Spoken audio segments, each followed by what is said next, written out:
Bonjour, j'espère que vous passez un confinement relativement agréable ou du moins convenable. Je suis de retour avec une petite vidéo sur la semaine que j'ai passée à Paris durant la Fashion Week fin septembre début octobre. C'est un nouveau format que je teste, j'espère que ça va vous plaire.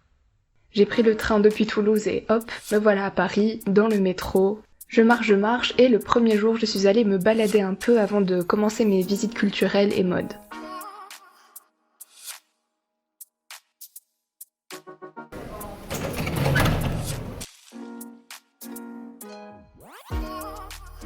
Et comme pour annoncer le thème de la semaine, je suis passée à côté de cette affiche le long du canal Saint-Martin, à moitié délavée, que j'ai beaucoup aimé.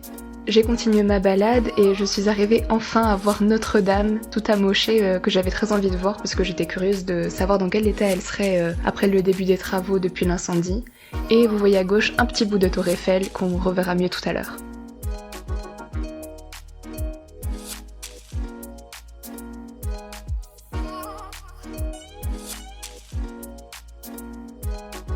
Les barrières qui entourent Notre-Dame maintenant ont été recouvertes de photos et d'explications au sujet des travaux et du travail des artisans qui réparent la cathédrale. C'est très intéressant et c'est plutôt bien fait. Mais ce monsieur que vous voyez là a commencé à me poser beaucoup trop de questions sur ma vie, donc j'ai dû fuir sur le parvis.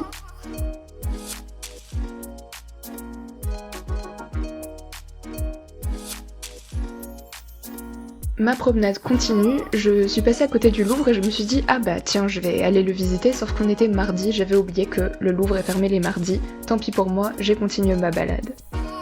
J'ai continué à marcher et je devais aller à une exposition en fin d'après-midi au musée d'art moderne, donc je me suis dit au lieu de prendre le métro, autant continuer comme ça, et là, je tombe devant le défilé Dior, le lieu du défilé Dior. Alors vous vous doutez bien que je suis restée et ça en valait le coup. Évidemment, je n'ai pas pu voir le défilé en lui-même parce qu'il faut être invité pour accéder au lieu du défilé même, mais j'ai pu assister quand même à l'entrée et à la sortie des invités. Bon, mis à part le fait de voir des stars, on voit plein de personnes habillées en Dior, et je suis très contente parce que j'ai réussi à prendre quelques photos quand même de certaines des personnalités qui étaient présentes. Je les ai postées sur mon compte Instagram, donc n'hésitez pas à aller voir. Vous vous doutez bien que j'étais en train d'exulter, vraiment mon premier contact réel avec le monde de la mode en fait. J'en avais jamais été si proche, donc vraiment la semaine s'annonçait très bien, j'étais très contente et j'ai continué ma balade vers le musée. J'ai croisé mon pont, je lui ai dit bonjour et j'ai pris un selfie avec. Et me voilà à l'exposition Sarah Moon, qui est une photographe de mode que je ne connaissais pas du tout. En préparant mon voyage, en fait, j'ai décidé de regarder toutes les expositions qui pouvaient être liées de près ou de loin à la mode, et il y en avait plein. Je sais pas si c'est à cause, grâce à la Fashion Week qui se déroulait au même moment, mais en tout cas, j'ai pu profiter de plein de belles expositions que je vais vous montrer. Et coup de chance, comme je suis étudiante en histoire de l'art et archéologie, j'ai un accès gratuit à toutes les expositions d'art que je veux. Donc j'ai pu profiter non seulement de celle de Sarah Moon, mais aussi celle de Victor Bronner et d'Hubert Duprat. Donc j'étais contente et j'ai fait un mini tour par l'exposition permanente, mais j'étais fatiguée de cette journée assez intense et pleine de kilomètres de marche, donc je suis rentrée. Et nous voici au jour 2 de ma semaine parisienne. Je suis allée voir l'exposition Man Ray et la mode au Palais de Luxembourg, sans oublier de passer par les Beaux Jardins pour admirer la vue.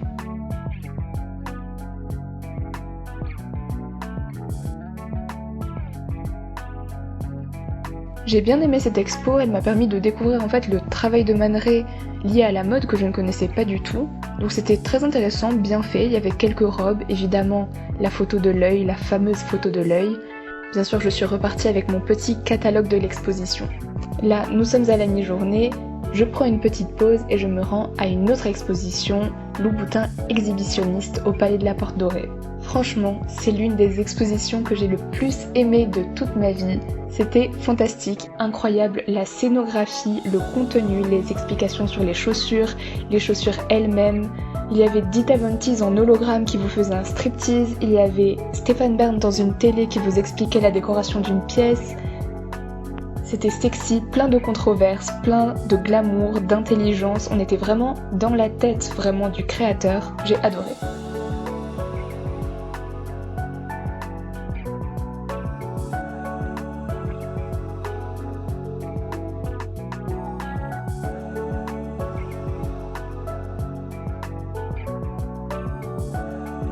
Là aussi, je suis repartie avec mon petit catalogue de l'exposition et je me suis baladée dans un petit parc qu'il y avait à côté avant de rejoindre une amie pour prendre un bon petit goûter.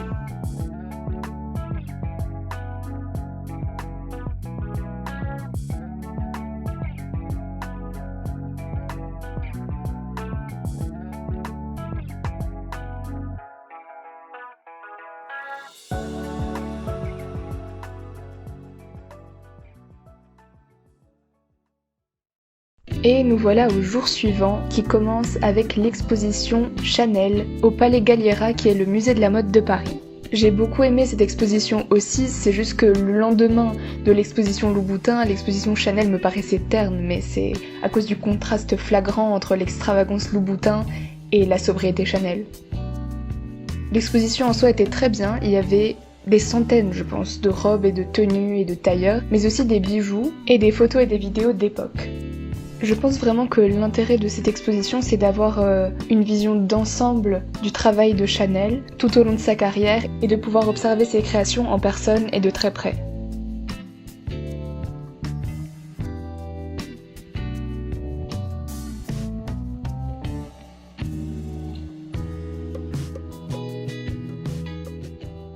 Je finis ma visite de l'exposition, je sors et en face se déroulait le défilé Chloé.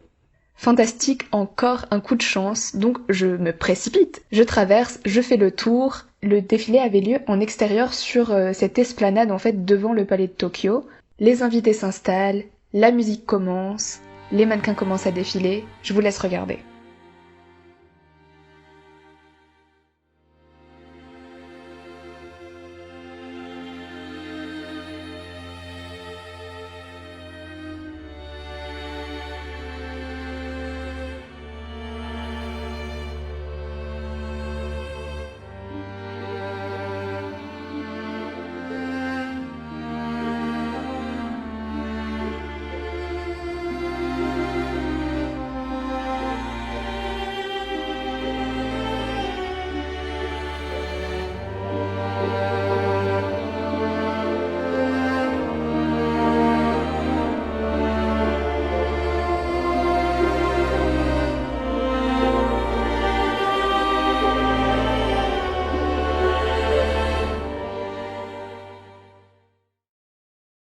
J'ai beaucoup aimé les créations, c'était sobre mais léger en fait, l'esprit Chloé. La scénographie était simple et efficace, il y avait des déplacements de mannequins qui sont un peu inattendus sur un podium, elles parlaient, rigolaient ensemble.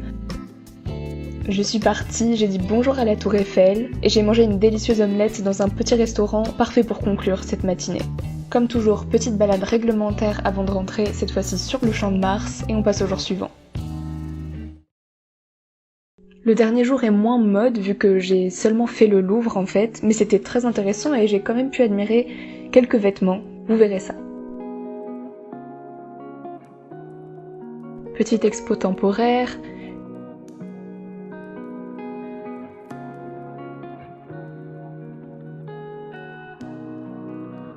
Je suis passée par le sous-sol qui était assez oppressant, on voyait les fondations en fait du Louvre, on sentait le bâtiment nous peser au-dessus de la tête, donc je suis vite ressortie.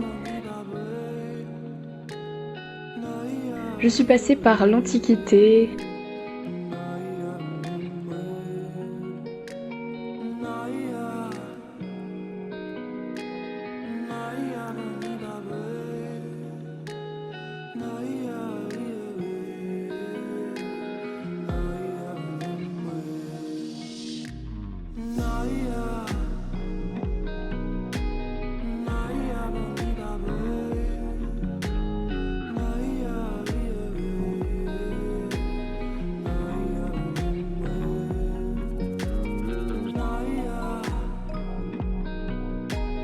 je remontais par les grandes statues, je suis passée par les appartements de Napoléon III, il me semble, oui voilà le panneau. Et grâce au coronavirus, si je puis dire, tout était vide, donc j'ai pu profiter à fond de cette visite tout à fait tranquillement, en croisant très peu de personnes. Vous voyez, là je me balade dans une pièce complètement déserte, donc c'était très agréable.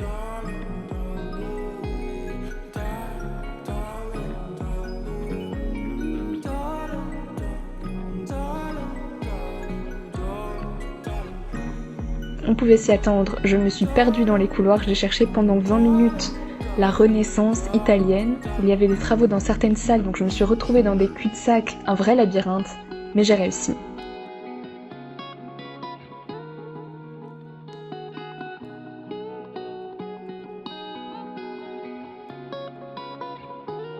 J'ai vu la Joconde et l'un de mes tableaux préférés, Saint Jean-Baptiste de Léonard de Vinci. Ah, voilà le sacre de Napoléon, démesuré vraiment, Puis je suis passée à la boutique du musée et je suis partie. Voilà, donc c'en est fini avec ma semaine parisienne, j'espère que ça vous a plu. Je suis rentrée, j'ai pris le train, j'ai complété ma collection d'aimants artistiques dans l'ordre chronologique en plus, vous voyez.